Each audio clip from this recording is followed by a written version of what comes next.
mendiskusikan tentang metodologi riset dan di dalam metodologi riset tadi sebenarnya yang diharapkan kita bisa memahami itu adalah variabel. Tapi menurut saya variabel, konstruk, kemudian definisi operasional, kemudian kerangka variabel. Saya kira dari tingkat satu pun kita sudah biasa melihatnya gitu maksud saya. Dan kalau memang nggak jelas ya teruskan saja, nggak jelas juga nggak apa-apa. Maksud saya gitu. Tetapi kalau kita ingin memperjelas tinggal buka textbook dan bahkan sekarang kalau kita mau berdiskusi mengenai variabel itu Anda tinggal buka ChatGPT tanya apa artinya variabel, apa maksudnya variabel, apa beda variabel dan konstruk kan gitu. Tolong beritahu kepada dia maaf saya ini memang masih kampungan, tolong jelaskan dengan sejelas-jelasnya. Nanti dia akan menjelaskannya dengan mudah juga. Daripada Anda tanya saya, lebih baik tanya si ChatGPT itu. Gitu. Jadi bahkan kalau Anda mau meneliti, Pak saya mau meneliti Mas Chat gitu ya, saya mau meneliti tentang kematangan informasi di dalam program KIA misalnya gitu. Kira-kira variabelnya apa yang bagus gitu. Dia juga akan jawab sebisa dia tentu saja gitu. Tapi kalau kita apa-apa bisa gitu. Nah, jadi saya sendiri ingin mengajak Anda berdiskusi daripada saya ingin mengajarkan sesuatu karena kalau Anda makan, kan Anda yang memilih makanannya. Misalnya saya mau gudeg-gudeg yang mana. Jadi nggak usah saya yang memberi gitu. Oh ini ada saya punya gudeg manis, Anda nggak suka manis kan nggak cocok. Jadi sekarang ini memang zamannya belajar merdeka dan belajar mandiri. Untuk itu maka kalau kita dari program selama ini ingin sekali mahasiswa itu kalau perlu tidak ada lagi kuliah, tapi sehari-hari dia belajar mandiri sesuai dengan apa yang dia suka gitu. Nah, salah satu bentuk kreativitas kita sekarang, kenapa Indonesia itu SDM-nya banyak, tapi kok nggak kreatif? Ya karena dia nggak menekankan kecanggihan yang dia miliki. Dia tidak bertumpu pada kekuatannya sebagai orang yang bisa dikembangkan menjadi apa. Dan sebagian kita terlalu banyak sekolah sehingga diracuni oleh guru-guru yang nggak gitu menarik maksud saya gitu. Kalau kita sendiri ya, kalau kita pengalaman mulai dari SD, SMP, SMA, mana ada guru yang mau mendorong anaknya mencari keunikan dirinya sendiri. Kalau dia suka musik, nggak usah bisa matematik juga nggak apa-apa tuh sebenarnya kan gitu. Kalau saya suka IT, kenapa saya harus belajar head policy gitu maksud saya gitu. Nah, tapi kita sudah terlanjur seperti itu logikanya. Jadi zaman sekarang ini kira-kira mau kita ubah program studi itu nggak usah 70 ada core. Nggak ada core. Core-nya itu ya mahasiswanya itu. Jadi 70 Anda yang mengelola, 30 kita yang tambah-tambahannya. Artinya kita intinya memberi mata kuliah apa saja yang mahasiswa mungkin tertarik. Kalau dia nggak tertarik, dia nggak usah ngambil gitu. Jadi semuanya pilihan. Wah itu harusnya begitu maksud saya kuliahnya. Kalau pilihannya nggak ada, ya nggak usah sekolah, tapi cari tempat lain, belajar yang lain. Nah, jadi kalau kita seperti itu, maka Anda tidak ragu-ragu untuk menjual jasa Anda sebagai seorang ahli. Saya sendiri menguji ya orang IT itu. Sebenarnya kalau saya punya perusahaan, ada mahasiswa Simkes sama bukan Simkes gitu. Saya pasti ambil orang Simkes dulu gitu. Karena dari teknologi informasinya itu dia bisa melakukan inovasi yang banyak gitu. Sementara yang dari bukan Simkes itu cuma omong doang. Maksud saya gitu. Dia bisa mengelola percepatan dalam misalnya sistem pelaporan yang lebih cepat, lebih timeline, bisa mengatur misalnya mengatur ada informasi, misalnya ada DHF di puskesmas gitu. Dia bisa langsung membuat display di kecamatan, di kabupaten, bahkan di tingkat kelurahan. Oh, masing-masing lurah paham, oh kok ada DHF yang sekarang tercatat di puskesmas dan di rumah sakit. Jadi masyarakat langsung bisa membuat inisiatif untuk memperbaiki kesehatan mereka di masing-masing gitu. Nah itu kalau ada orang IT bisa, tapi kalau ada orang kayak Mas Rehan, ya nggak bisa apa-apa gitu.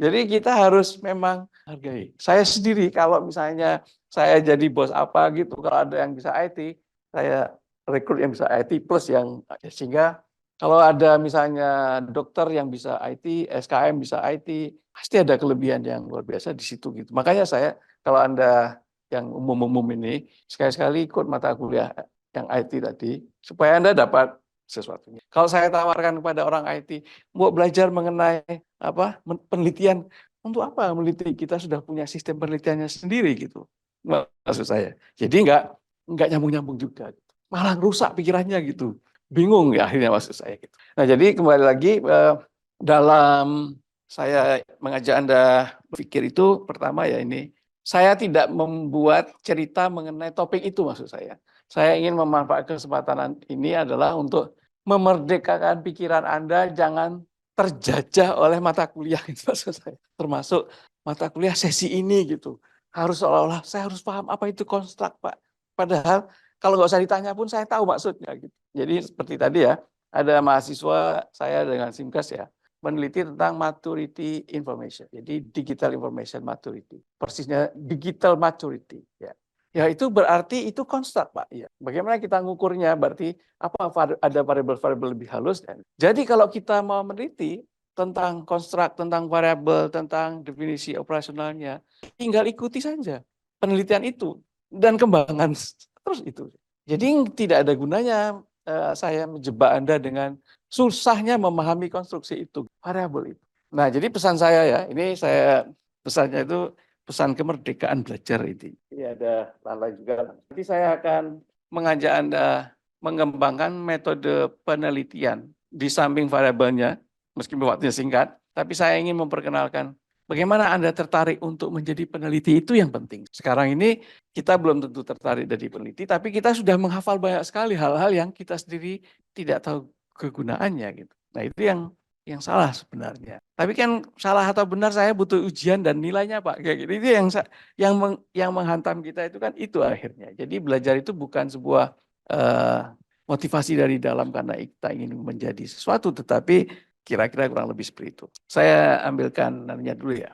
Yang kedua saya langsung akan bicara mengenai mengapa kita harus meneliti tadi ya. Yang ini pertama adalah mengenai kira-kira ceritanya ini. Jadi pengalaman saya membimbing proposal riset itunya ceritanya. Tapi poin yang pertama bahwa setiap mahasiswa yang mau berarti itu dari masnya itu ya. Jadi pertama saya tekankan kalau Anda mau ikut kuliah metodologi penelitian atau apa, Anda pasti bertanya dulu Anda mau jadi apa sebenarnya? Mau menjadi peneliti atau tidak? Kalau tidak ingin jadi peneliti, untuk apa? Belajar metodologi penelitian. Kalau mau asal lulus, itu yang seharusnya boleh kita ada. Jadi kalau misalnya jadi sesuatu apapun yang kita lakukan harus kita yang menginvestasinya, bukan hanya sekedar. Nah, jadi kalau pertanyaannya itu mau jadi apa? Mau jadi pengusaha gitu? Untuk apa meneliti gitu maksud saya? Buang-buang waktu. Tinggal penelitian orang dipakai, baca habis-habis, nggak habis-habis gitu. Jadi Anda cukup menjadi pemanfaat peneliti. Jadi user dari penelitian. Jadi user penelitian artinya Anda hanya berlangganan. Kalau misalnya Anda pemilik rumah sakit, maka Anda bicara tentang hospital management and quality gitu. Baca aja itu penelitian setiap bulan banyak sekali dan kita tidak perlu menjadi peneliti dan menghabiskan waktu. Nah, lalu kalau misalnya metodologi penelitian yang Anda tertarik apa? Justru Anda mau senang bagaimana melakukan penelitian systematic review. Jadi artikel-artikel yang banyak itu yang ada di itu, gimana saya menyimpulkannya? Oh, sekarang sudah mudah, pakai ChatGPT juga bisa. Cari 100 artikel yang bagus mengenai itu, lalu summary-kan. Mana yang paling begini, langsung dapat. Jadi kita tidak perlu investasi terlalu mahal untuk mencari ini. Tetapi, nah kalau begitu metodologi penelitian ini bisa ganti. Ada yang metodologi penelitian kuantitatif, ada yang kualitatif, ada systematic review gitu. Anda tinggal ngambil yang systematic review. Ini nanti ke depannya ya, semakin kemerdekaan belajar itu, MBKM itu akan semakin kuat. Dan kita sendiri di universitas akan sangat senang karena mahasiswa yang ikut kuliah itu bukan mahasiswa yang ikut yang umum. Semua yang sudah karena tertarik, gitu. Bukan karena kewajiban untuk dapat nilai tadi. Bahkan kalau lama-lama sekolah mata kuliah itu pun ditinggalkan orang karena dia udah ngajar nggak menarik, nggak jelas, tapi kita harus dapat nilai dari dia kan nggak masuk akal. Ya, itu. Dan dosennya juga bilang, saya ngajari dia itu susah sekali, dia nggak tertarik, saya ajari terus, ya cuma ketemu orang yang botol aja, bundet gitu, bundet gitu. Jadi sekolah itu bagus jika kita bertemu murid yang bagus dan murid bertemu dengan dosen yang tidak semua dosen bagus, tidak semua dosen murid juga bagus dalam mengembangkan dirinya sehingga kita harus sama-sama berkaca Jadi ini yang saya sebut ya, melakukan investasi, memahami style belajar mereka. Ada orang yang stylenya belajar juga berbeda-beda. Ini intinya bahwa banyak kegiatan penelitian itu tidak efektif karena kita memaksakan kehendak bahwa setiap orang harus paham sesi ini dengan. Nah biasanya juga dosen saat diberi session ini dia jelaskan setengah mati, pokoknya dia baca slide-nya. Tapi Anda sendiri nggak tahu konteksnya dan tidak begitu tertarik. Itu jadi sadar posisi itu penting untuk bagaimana kita mengambil mata pelajaran. Dan Anda juga paham juga style belajar Anda sendiri gitu. Jadi kalau Anda tahu style belajarnya itu bagus juga kalau nggak disuruh, nggak jalan. Jadi tiap hari Anda minta dosennya, Pak saya suruh apa lagi gitu. Ya kan nggak pantas juga gitu. Jadi kalau ibarat kita sudah mengenal diri kita, maka Anda mau makan apa hari ini Anda semua yang mengatur. Tinggal cari di internet, jangan tanya di mana-mana. Terus lulus mau jadi apa? Praktisi atau research. Kalau kita memang menjadi praktisi, yang kita pentingkan kita, kalaupun kita mau buat riset, kita melakukan riset evaluasi sehingga apa yang kita praktekkan itu bisa kita evaluasi dan kita pelajari lagi. Nah, riset evaluasi dengan riset murni yang lain itu sangat berbeda logikanya. Jadi nanti saya sendiri menganjurkan Anda riset evaluasi. Berarti Anda harus cari riset-riset evaluasi yang lain agar kita bisa meniru.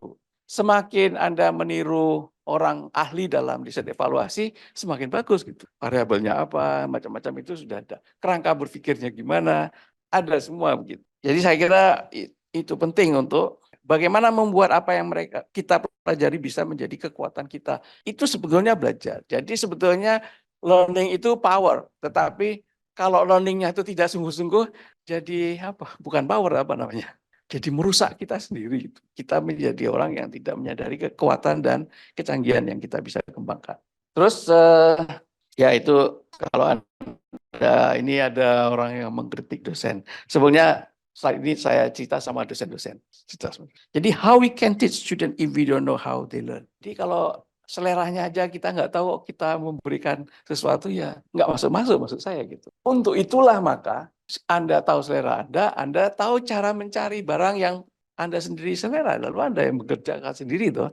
Jadi self management. Jadi self management. Kalau ada self management itu seperti self management diabetes. Saya kena diabetes, saya yang mampu merawat diabetes saya sendiri sesuai dengan cara saya kan gitu. Tentu saja bisa konsultasi kepada dokter dan macam-macam. Nah, belajar juga demikian. Kalau Anda mau self management di dalam belajar, ya itu yang dilakukan. Sekali lagi, saya sudah sering grup KMPK sering menyebut seperti penemu-penemu IT yang membuat itu kan nggak sekolah tinggi-tinggi gitu. Karena profesornya aja nggak secanggih yang dia sudah sampai gitu. Jadi Anda yang sudah kerja IT kan coba terus gitu. Padahal dosen-dosennya nggak mencoba hal yang kita coba kan. Mana mungkin kita bisa ngomong sama kan gitu. Jadi akhirnya itu termasuk siapa ahli IT itu yang Zuckerberg itu. Ya. Mark ya. Itu dia nggak selesai kuliahnya, istrinya yang sekolah sampai dokter. Tapi dia sendiri belajar sendiri, tumbuh dengan kuat dan menjadi besar sampai sekarang. Dan dia itu contoh bagus kalau saya menyebutnya pendidikan itu long life learning. Kalau Anda terpaksa nggak akan pernah long life learning. Kalau mereka sudah menemui jodohnya dalam bidang keilmuan, jodohnya itu akan dia tidak cerai-ceraikan lagi. Justru jodohnya itu, ilmunya itu akan memberi hidup dia dengan panjang masa. Contohnya ya Mark Zuckerberg itu, apalagi saya ulang-ulang, Elon Musk itu, kemudian siapa yang Google itu, Bill Gates, ya dia sudah. Nah ditambah orang-orang ini bisa hebat karena dia juga seorang entrepreneur. Nah kalau kita mau hebat ya kita pikir bagaimana saya menjadi seorang pencipta, menemukan sesuatu yang menarik untuk diri kita yang kita kelola sendiri. Gitu. Ya jadi kaya raya menurut saya. Padahal mereka tadi mungkin nggak secanggih Anda. Wah, maksud saya nggak secanggih Anda, sekolahnya banyak. Gitu. Sekolah ini itu banyak. Ada yang beberapa tahun yang lalu ada mahasiswa kita, dia sudah teknik sipil ya. Dia ngambil master itu banyak sekali, yang terakhir di MPH gitu. Umurnya sudah 67, 68 gitu. Terus saya bilang kenapa nggak ambil S3 aja? Jadi dia cuma koleksi barang-barang yang menarik gitu. Tapi dia sendiri nggak bisa menciptakan apa-apa. Dia ahli public health, dia ahli K3 teknis. Jadi kadang-kadang menurut saya agak aneh Bapak itu, tapi ya sudahlah, mungkin kebanggaan kalau naruh masternya banyak sekali di situ gitu. Tapi sampai sekarang Bapak itu baik dan mungkin ada gunanya juga. Tetapi kalau Anda mau melihat, kalau ada di antara Anda yang mau jadi dosen, yaitu pelajari pertanyaan orang Bangladesh ini. How can we teach student? Sama aja, bagaimana saya bisa ngomong sama Anda, tapi saya nggak tahu Anda itu siapa dan bagaimana Anda belajarnya. Saya sedang mau mempelajari Mas Rehan. Apa? Ganti. Misalnya kayak gitu. Dengan harapan kalau dia tertarik, akan dia bawa pulang ke kampungnya, di kampungnya dia mikir lagi terus ngembangkan apa yang cocok dengan kampungnya gitu. Sehingga dia juga akan. Oke ya, saya kira nggak saya mau teruskan itu, cuma Anda akan lihat. Fokus pada program yang sudah familiar. Nah, kalau kita sekolah seperti ini, penelitian apapun yang Anda lakukan seandainya Anda tertarik penelitian, ya sesuaikan dengan program yang Anda sukai gitu. Sesuai ahlinya. Saya nggak tahu ya Mbak Asih punya keahlian program apa yang tertarik. Program apa? Karena sudah jadi orang pemerintah ini nggak jelas semuanya barangnya. Programnya ya Pak. Mungkin kalau saya sih lebih difokuskan ke manajemen SDM kesehatan ya Pak. Bukan, Apanya Pak? bukan ini saya bilang gitu. Maksudnya gimana? Karena kalau kita bekerja di dalam bidang kesehatan, Mm-mm. program kita tuh yang bisa membuat sasaran program kita tuh menjadi lebih baik. Oh. Kalau ahli IT, dia berpikir bagaimana orang-orang yang menggunakan IT ini lebih efisien di dalam bekerjanya. Oke. Mungkin ini ya Pak, karena saya kebetulan PMO. Jadi mungkin kemampuannya ya manajemen program untuk deployment, terutama deployment sama retention. Tekan lagi. Jadi Anda sebetulnya cari program remote area, human resource for remote area. Karena bagaimana membuat orang mau tertarik bekerja di daerah terpencil itu penting gitu. Ya planning wajib, tapi bukan khusus gitu. Jadi setiap kegiatan manapun yang kita pikir kalau kita jadi ahli itu bisa meringankan, meningkatkan efektivitas orang. Misalnya orang ingin membuat kapal terbang misalnya, berarti dia kan bisa berpikir kalau untuk kapal terbang seperti di Indonesia yang besar apa yang kecil? Yang kecil-kecil karena kita butuh pergi ke daerah-daerah yang kecil gitu. Bisa saja gitu. Tapi kalau kita memang mau mendunia, kita bikin kapal-kapal besar yang bisa terbang besar-besar. Jadi seorang ahli itu selalu memikirkan siapa orang yang akan mendapat manfaat dari keahlian. Nah, kalau saya, tentu saja masyarakat kita yang kita pilih seperti itu. Ini nggak harus begitu, tapi karena kita bicara tentang kesehatan, maksud saya kita ingin meningkatkan kesehatan dari kelompok masyarakat tertentu yang kalau manajemennya diperbaiki, maka mereka akan lebih baik gitu. Oke ya, yang lain-lain juga gitu. Yang kalau ahli IT sebetulnya dia bisa program mana saja. Ya, jadi tinggal Anda memilih, Anda memperbaiki sistem informasi dan teknologi pencatatannya, orang itu, program itu akan lebih baik kan gitu. Nah, tetapi kalau Anda mau jadi spesialis tertentu juga, bolehlah super spesialis dalam bidang, misalnya kebidanan atau dalam manajemen IT tentang tuberkulosis misalnya.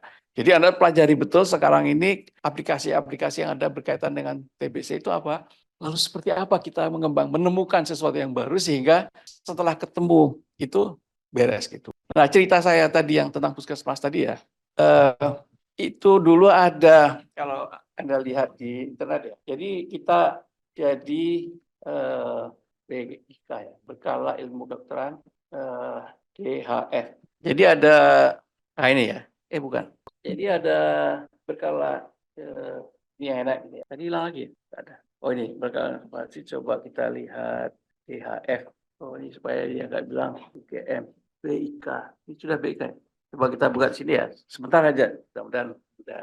Ini jurnal medical science. Jadi kita search. Nah ada ini ya. Ada apa?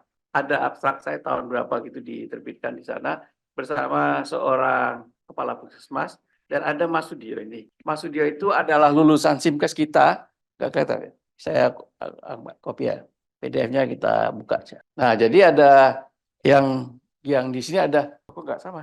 Coba saya keluar dulu ya. Ya, jadi ada Village Based Geographic Spatial Display of Puskesmas Data and Villagers Awareness Campaigns in DHF. Lesson learned from Sleman. Jadi apa yang mereka lakukan tadi yang saya cerita sama Anda tadi, bahwa ada orang datang DHF ke puskesmas, lalu data yang masuk dalam database itu dibuat GIS-nya, lalu dikirimnya ke desa-desa. Sehingga orang tahu bahwa di desanya rentan terhadap DHF. Nah, lalu setiap desa itu kemudian mendiskusikan bagaimana kita mencegah ini. Siapa lagi, rumah-rumahnya gimana kok tempat-tempat tendon air nggak teratur, mereka menyelesaikan. Nah, jadi yang kalau saya bilang seperti itu, maka maksudnya menemukan IT mengenai sistem pelaporan yang bisa langsung link setiap saat orang bisa lihat, iya, ya bahasanya kita Sentinel. Ya, jadi itu banyak bagus sekali. Sekarang sudah IT itu kalau misalnya dulu pada waktu COVID, kita kalau ada orang kena COVID sendiri sudah bisa memerahkan kampung ini jadi merah atau kuning atau. Nah, yang seperti itu menurut saya kita harus bangun ketertarikannya dalam kita sebagai seorang praktisi atau bukan. Gitu. Baik ya. Jadi yang tadi mengenai paper yang saya sebut tadi yang nggak tahu lagi di mana dia. Yang tadi saya presentasikan tadi nanti saya kirim ke Anda, tapi Anda boleh melihatnya. Nah, untuk yang kedua ini saya ingin memperkenalkan ini ya. Saya ingin memperkenalkan tentang ya variabel, bagaimana mengolah data kalau kita mau meneliti memahami variabel-variabel itu dalam konteks yang kalau saya sebutnya lebih canggih menurut saya. Jadi coba saya ambil dulu ya. Nah ini saya akan share mengenai ini. Ya. Nah jadi saya akan mengajak Anda berpikir sebenarnya tujuannya adalah mengajak Anda berpikir mengapa kita harus meneliti sebenarnya. Kalau kita tidak perlu meneliti, kita tidak usah belajar tentang metode penelitian. Yang saya maksud ini adalah begini. Penelitian itu sangat dibutuhkan jika kita menemukan sesuatu barang yang palsu, tapi dianggap orang asli gitu. Jadi penelitian itu adalah harus bisa membedakan mana barang asli, barang palsu, karena sudah hampir sama, mirip. Ya toh? Nah, jadi kalau Anda belum ketemu itu, untuk apa diteliti kalau kita akhirnya tidak bisa bilang bahwa ini ada asli atau palsu. Kalau kita refleksi ke pemilu tadi ya, kalau sudah jelas bedanya, selisih persentasenya sebesar itu, untuk apa mau iya, tapi katanya enggak, itu ada masalah yang lebih serius lagi. Oke, berarti kita ingin melihat cawe-cawe Jokowi dalam hal itu. Boleh dia cawe-cawe atau dia masih konstitusional, pertanyaannya. Kalau dia cawe-cawe, tapi kalau dia masih konstitusional ya gagal juga. Kalau yang dimaksud cawe-cawe itu cawe-cawe misalnya 5% atau 10%, ya semua orang juga cawe-cawe gitu. Ya toh? Cuman kebetulan dia tidak jadi presiden. Maksudnya melanggar konstitusi. Misalnya cawe-cawe itu sama dengan kalau kita pilihlah aku nih saya kasih uang 150.000, itu cawe-cawe. Cawe-cawe otonomi orang harusnya bebas juga dilakukan gitu. Jadi kalau saya bilang seperti itu maka kita buktikan kalau misalnya Jokowi itu dinasti, apakah Mega tidak dinasti, apakah siapa lagi nggak dinasti gitu? Gimana caramu? Nah, jadi kita harus membedakan mana yang asli, mana yang palsu. Artinya itu bukan hal yang sesungguhnya karena itu semua bagian dari universal value gitu. Kalau di Indonesia seharusnya nggak boleh semua orang cawe-cawe itu. Memang secara etika tidak boleh. Tetapi karena dia presiden dia ditegaskan. Kamu nggak boleh, kalau orang lain masih boleh, kalau kepala. Macam-macam bentuknya. Nah jadi kita harus sampai menemukan sesuatu yang patut dicurigai, barang palsu tapi dibenarkan.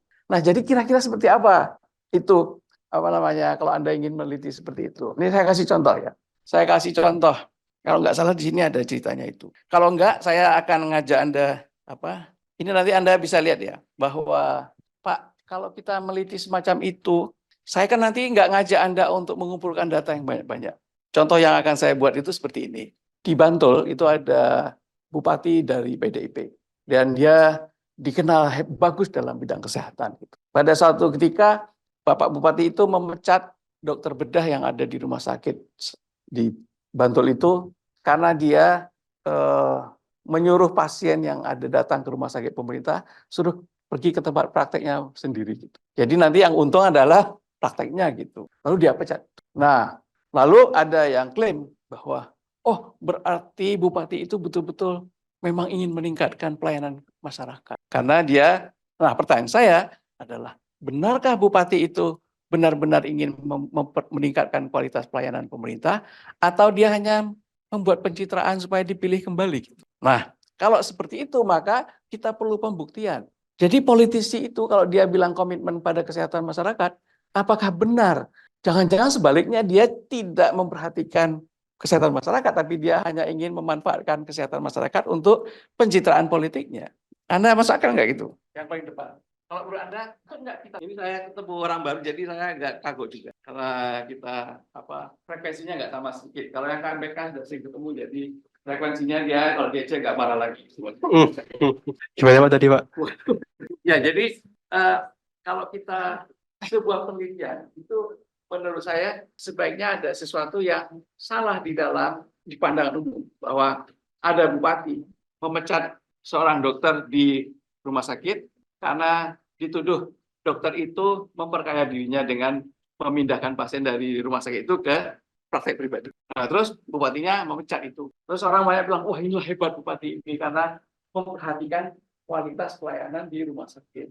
Nah, pertanyaannya, benarkah kualitas pelayanan di rumah sakit itu jadi bagus setelah tindakan itu? Kalau dia benar-benar memperbaiki, punya komitmen untuk meningkatkan pelayanan kesehatan masyarakat, tentu saja sebenarnya bisa saja begitu. Tetapi kita sudah punya hipotesis lain. Dia nggak mau meningkatkan pelayanan kesehatan, Pak. Dia hanya ingin cari popularitas melalui perilaku itu. Menurut Anda, patutkah itu diteliti? Diteliti bisa sih Pak, untuk bagian yang tadi yang terkait apakah tindakan tersebut dianggap bisa meningkatkan kualitas pelayanan kesehatan begitu. Maksudnya secara umum itu kan suatu fenomena yang tersendiri gitu ya Pak, yang tadi. Sedangkan kalau untuk yang peningkatan kualitas pelayanan kesehatan itu kan sangat luas topiknya maksudnya begitu. Sehingga ya bisa menurut saya. Kalau diteliti bisa dok, tapi urgensinya apa dulu? Maksudnya apakah resource yang digunakan untuk meneliti itu akan sebadan dengan hasilnya gitu? Macam-macam, tidak perlu data besar, cuman kita pelajari saja track record dia. Kalau dia sungguh-sungguh dalam meningkatkan mutu pelayanan kesehatan, berapa anggaran? Apakah justru dia mengambil uang dari rumah sakit untuk kepentingan dia? Kan gitu. Dan apa benar dia juga melengkapi SDM rumah sakit, bukan memecatnya. Mencari SDM itu susah, tapi dia justru memecatnya. Kan terbalik gitu. Nah, jadi dananya tentu saja tidak perlu banyak gitu. Jadi tinggal saya suruh mahasiswa saya coba Anda pelajari track record. Apakah track record itu lebih menjelaskan oh ini sebagai pencitraan bukan sebagai upaya peningkatan. Kalau dia upaya peningkatan kualitas, dia akan nambah SDM lebih bagus, bukan memecatnya. Atau kalau dia memecat satu, dia mengambil 3 atau 4 kan gitu. Tapi ternyata enggak. Berarti kesimpulannya, oh Bapak itu maksud saya. Siapa yang tertarik penelitian seperti itu? Penelitian seperti kasus tidak banyak contohnya, tapi ada contoh yang palsu. Baru kita oh memang dia palsu. Palsu kan orang yang punya komitmen dalam kesehatan, tapi dia memanfaatkan, dia mengecohkan publik bahwa saya ini sangat peduli dengan kesehatan, tapi sebenarnya bukan. Anda kesel nggak dibohongi orang? Kalau saya kesel harus saya buktikan. Depan kita taruh di jurnal saja, jadi dia nggak baca. Kalau tidak baca nanti dia berkelahi. Ya toh? Nah itu ada saya berikan di jurnal kita. Jadi kalau ini ada jurnal gugatan ya itu kita tentang ini ada sama masuk saya terus kita keluhan Bantul. Nah dia di Bantul. Kalau kita ada ya tahun 2012 kita kerja ini. Anda cari di DKKI, kita buka aja di jurnal ini. Nah, bukan publik kalau nggak salah. Ya, oh gila, masih. Ya ini Hasan Basri supaya gampang nyarinya. Oh nggak ada. Oh ini mungkin yang sebelumnya ya. Jadi sebentar DKKI. Nah, ini dia artikelnya. Jadi pertanyaannya adalah, benarkah rumah sakit pemerintah menggunakan manajemen keluhan pasien untuk melindungi pembayar pajak? Jadi kan sebenarnya dia bilang sama masyarakat tadi, dia itu peduli dengan rumah sakit.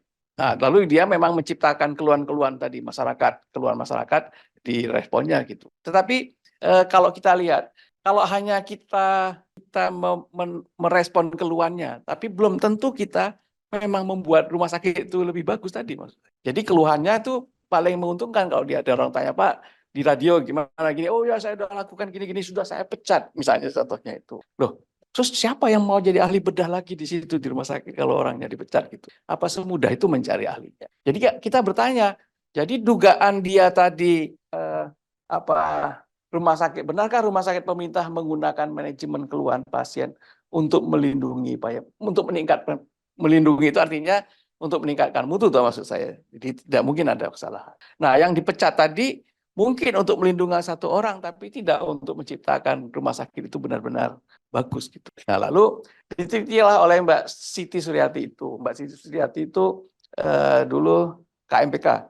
Terus dia ambil itu karena saya curiga dengan bupati itu. Menurut saya itu palsu. Harus kita cari bahwa itu memang palsu. Yang benar adalah pencitraan. Kalau pencitraan berarti mutu pelayanannya tidak lebih baik. Anda boleh baca seperti itu. Karena desainernya desainer paper itu saya, mungkin juga mahasiswanya juga nggak begitu paham. Tapi kalau Anda nangkap sekarang saya ceritakan, oh iya benar. Jadi kira-kira seperti itu. Nah, biayanya berapa banyak ya? Karena dia berasal dari Bantul dan dia orang dinas kesehatan, dia bisa nge-track itu sebenarnya. Cuman dia samar-samar karena nggak enak bilang sesungguhnya kayak gitu. Tetapi bagi kita di universitas itu patut dibanggakan, patut diteliti karena dia menipu masyarakat, tidak memperbaiki mutu pelayanan rumah sakit. Nah, kira-kira Anda punya nggak topik seperti itu yang mencurigakan? Wah, benar Mas. Ada nggak orang mau meneliti itu, maksud saya seperti KPK, ini kejahatan atau bukan ya? Oh gitu. Kalau nggak kejahatan untuk apa dibuktikan? Gitu? Mbak Asih punya sesuatu yang kira-kira mirip gitu. Ini saya yang tukar saja supaya. Iya, mungkin ini sih Pak, tentang pengorganisasian tata kelola konsil kolegium yang saat Cari duit ini. atau betul-betul Iya, kepentingan iya benar. organisasi. Iya kepentingan kolegial atau justru emang ada kepentingan lain, terutama si konsil sih Pak, konsil. Ya, konsep dan kolegial. Iya kolegiumnya, betul. Karena mereka kan dualisme. Lalu Menkes bilang, oh ini kolegium ini ada atau konsilnya ini sebetulnya cuma cari uang ternyata. Kalau begitu saya gantikan sekarang, tidak perlu lagi ada rekomendasi dari asosiasi profesi yang enggak itu. Langsung saja ke Kemenkes. Nanti kita lihat Kemenkes ini untuk cari uang diperlama birokrasinya atau tidak gitu.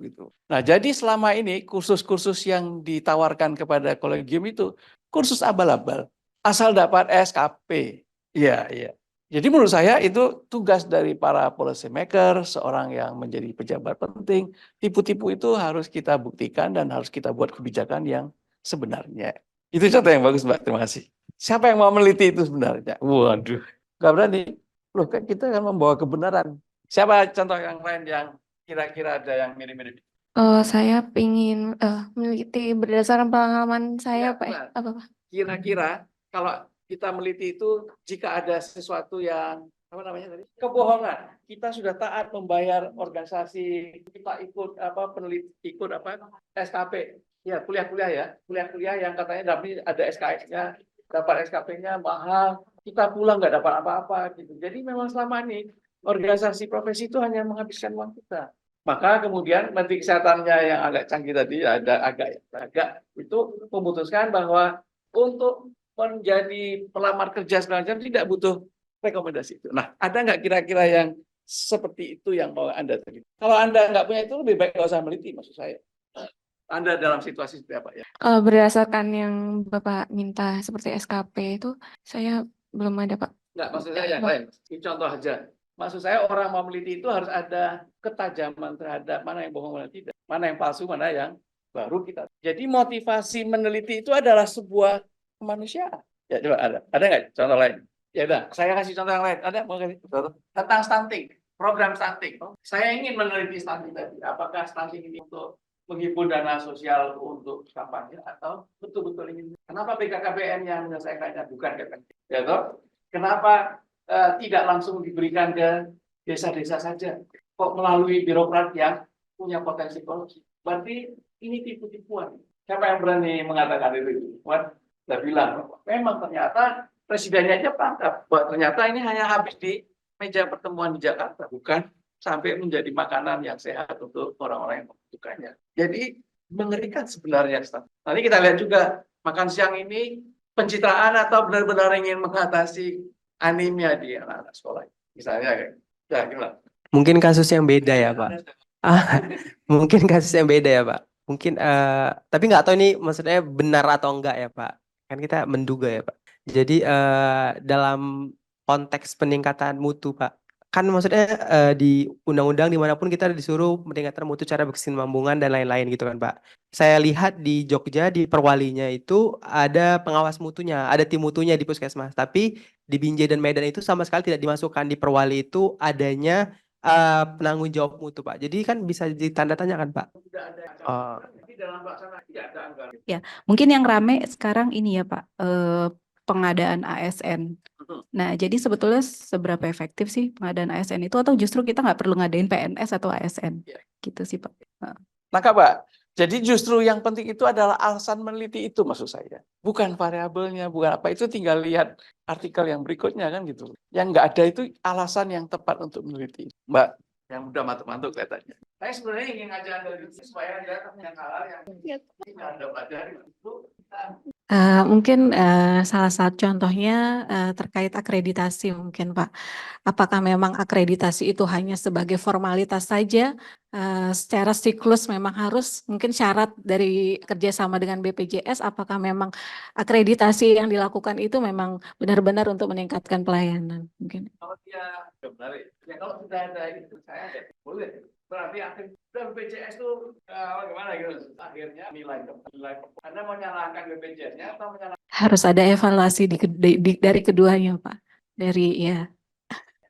Jadi itu ada dua cerita bahwa sekarang sudah bagus ya kalau di dalam transaksi kalau Anda buka syarat berarti Anda terakhir nggak bayar gitu. Sekarang pun rumah sakit semua yang sudah ada akreditasi kalau dia mau unggulan baru membayar atau gimana gitu. Nah selama ini ES bermain dengan lembaga akreditasi. Gampangannya itu agar orang lembaga akreditasi ini banyak sekali dapat uang dengan pendampingan, seminar di mana. Terus akhirnya orang hanya supaya dapat akreditasinya bukan memperbaiki. Tapi sekarang sudah mulai bergeser. Setelah lembaga akreditasi itu diperbanyak, tidak dikuasai oleh satu pihak, baru semua berkompetisi.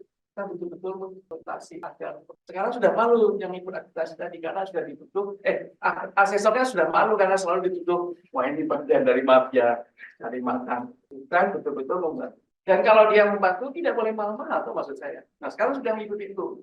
Jadi kalau kita menyuarakan hal kita akan baik, mari Mbak. Mereka ternyata menjadi apa contoh lain penelitian yang sama. Kalau saya mau meneliti tentang SDM di rumah sakit, Pak, terutama tenaga kesehatannya yang bagian burnout gitu, karena kan saya mengalami juga. Alasan saya meneliti itu terpicu terhadap tenaga kesehatan ini jam kerjanya berlebih. Mereka mengikuti itu karena memang uang lembur saja kah, atau memang karena tuntutan rumah sakit, peraturan manajemennya yang tidak jelas, Pak. Contohnya kayak akreditasi. Dulu saya ikut tim akreditas ruangan. Ketika ada asesor atau apa, saya selalu mengatakan kita shift kerjanya itu 3 shift. Tapi ternyata di rawat inap pada yang sering saya alami adalah 2 shift. Jadi 12 jam kerja. Demikian.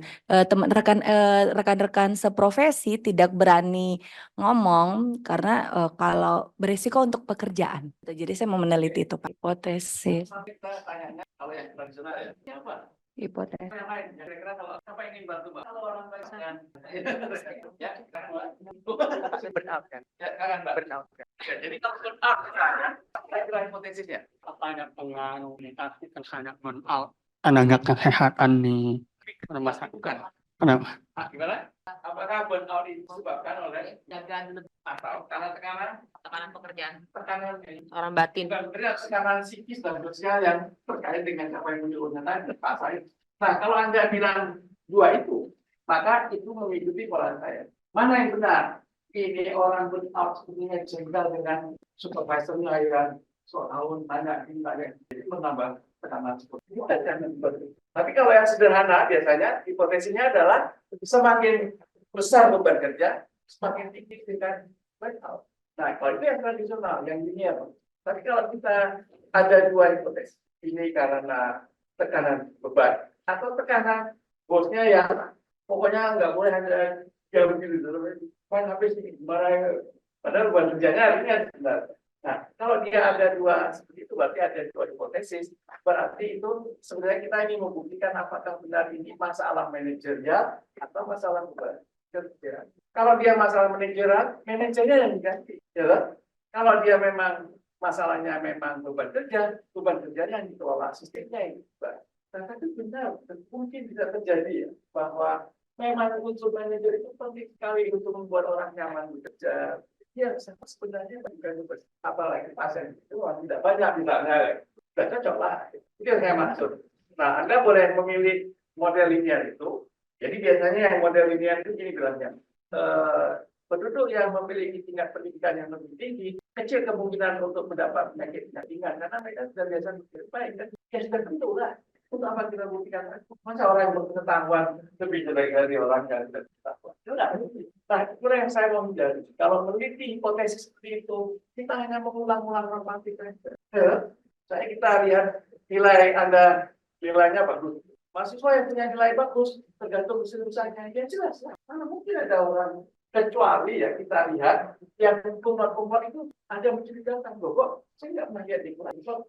Baru kita jadi boleh. Berarti jadi seni pendidikan tidak nilai. Kalau kritik dapat patut ditinjau lagi. Apa? Sudah nangkap belum poin itu? Nangkap merah. Berita. Masih sudah membuat Pak, terima kasih. Saya Ari. Karena saya orang teknis begitu Pak ya, dan saya di Simkes. Mungkin yang lagi rame ini kan sistem rekam medik elektronik Pak, RMI begitu. Nah, kalau dilihat dari indeks kematangan digital di Indonesia yang beberapa kali disampaikan oleh beberapa dosen itu kan baru setengah dari yang seharusnya nilai paling tinggi begitu. Nah, tanyaan itu apakah ini tidak terlalu dipaksakan begitu Pak ya? Rekam medis elektronik itu, sedangkan di beberapa wilayah jangankan vaskesnya, listriknya juga belum masuk, SDM-nya juga belum cukup begitu Pak mungkin.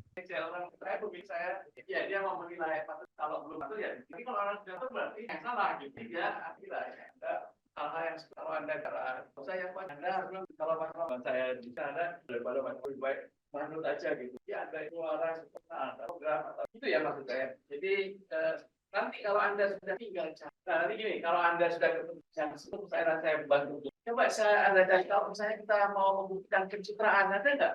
Bagaimana Pak cara membuktikan pencitraan? Ya loh, kalau pencitraan itu artinya gini loh. Kalau kita lihat penelitiannya itu, kalau kita lihat jadi kalau Google, jadi saya bilang itu solusi on problem buat kita cari. Jadi kalau biasanya itu kita cari di title ya, judulnya itu di title. Oh dia pakai S. Jadi dia biasanya bertanya gitu, ini solusi atau problem? Jadi kadang-kadang kebijakan itu, tapi ini bidang kesehatan ya coba. Kalau Anda mau mencari seperti itu, wah ini enggak ketemu ya. Coba saya cari di tempat saya sendiri ya, coba saya di my library ya. Di my library saya minta cari info all in title solution. Kok enggak ada? Type-nya apa?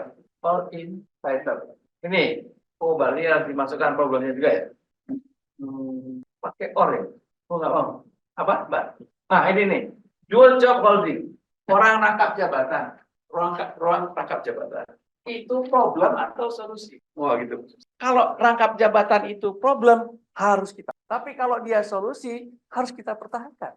Yang kemarin kita diskusikan kemarin. Jadi ini, corporate sponsorship of physical activity.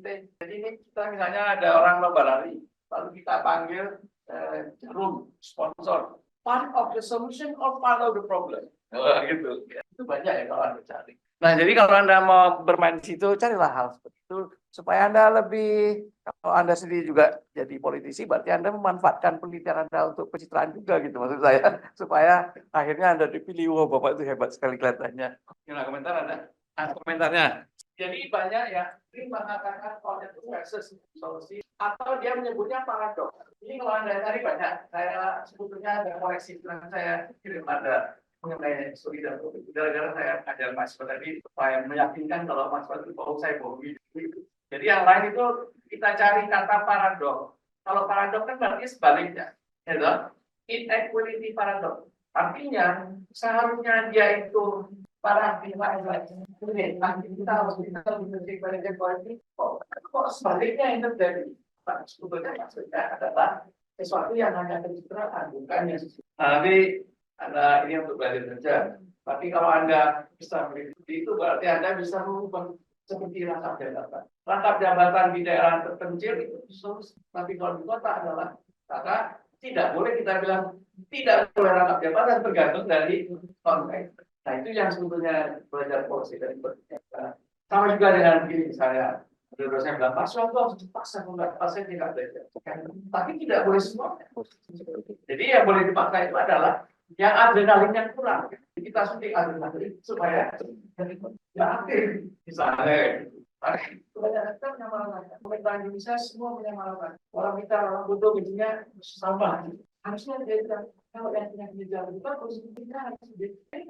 Lalu kalau dia buat tukin, semua dapat tukin juga. Tidak bisa menggunakan sesuai dengan konteksnya itu. Benar lah? Oke, baiklah saya kira saya ikuti di situ dan Anda tidak semangat. Mungkin ada lagi apa lagi?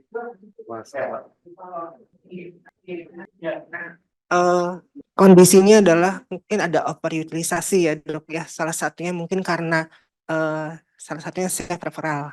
Nah itu juga bisa salah satu ya dok ya. Apakah itu memang kebutuhan dikasih medis atau ada intens tanda tanya di situ? Buka data BPJS ini, kenapa dia menuju ke sana? Apakah karena main mata atau karena betul-betul bisa?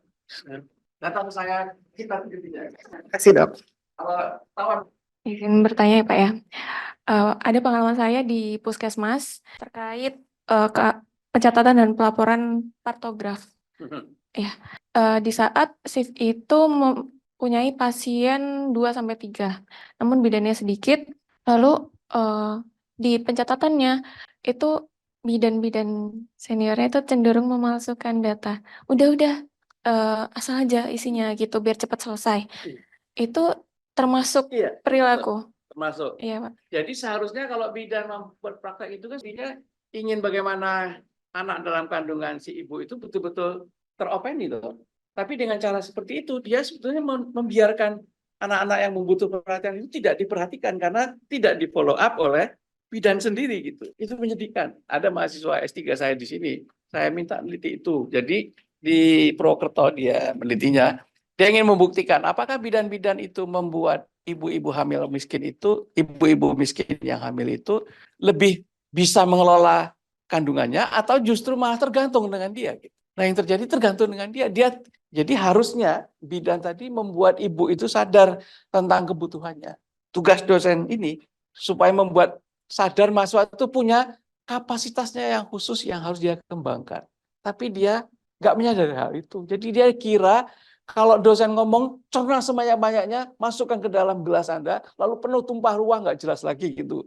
Semua dikumpulkan soal yang penting.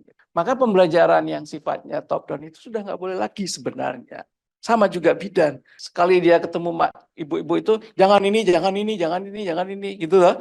Loh, kenapanya nggak pernah dia tahu gitu. Seharusnya kita mengajarkan kepada penduduk itu, ini nggak boleh karena ini boleh. Jadi ada logikanya gitu. Sehingga ibu itu bisa berpikir gitu. Kalau dia bisa berpikir maka dia akan, kalau dia bilang anak itu tadi nggak makan pagi, sekarang nggak makan siang, loh ibunya nggak mau makan, loh berarti anak saya itu kelaparan di dalam. Dia bisa berpikir seperti itu gitu, bukan disuruh makan banyak gitu, tapi kerutinan makanan untuk anak di dalam kandungan itu ada logikanya. Kalau ibu tidak makan sehari, bayangkan anak di dalam itu juga nggak makan sehari juga gitu. Nah, ibu itu terpaksa makan karena memperhatikan anak yang dia cintai itu. Gitu. Jadi berbeda pola pikirnya. Oke, baiklah. Terima kasih itu untuk contoh lain yang nyata gitu maksud saya. Saya sendiri sering melihatnya. Termasuk contoh di dalam perdosenan tadi. Jadi mahasiswanya nggak sadar bahwa dia kira belajar itu menghafal. Sama sekali bukan. Belajar itu adalah memahami mengapa begitu dan agar kita biasa memikirkan atau berpikir logikanya, bukan seperti itu menerapkannya. Baik ya, sudah cukup ya. Sampai jumpa lagi kita. Nanti kalau ditanya Bu Ut, sudah belajar sampai mana? Anda baca lagi sendiri mengenai itu maksud saya. Kalau ditanya dalam ujian, tapi saya biasanya nggak pernah ngasih ujian. Kan kalau Bu Ut kan sifatnya kan presentasi tuh. Jadi Anda nggak usah khawatir. Tetapi yang saya ingin Anda bisa menggunakan logika kebijakan karena Anda memang orang kebijakan.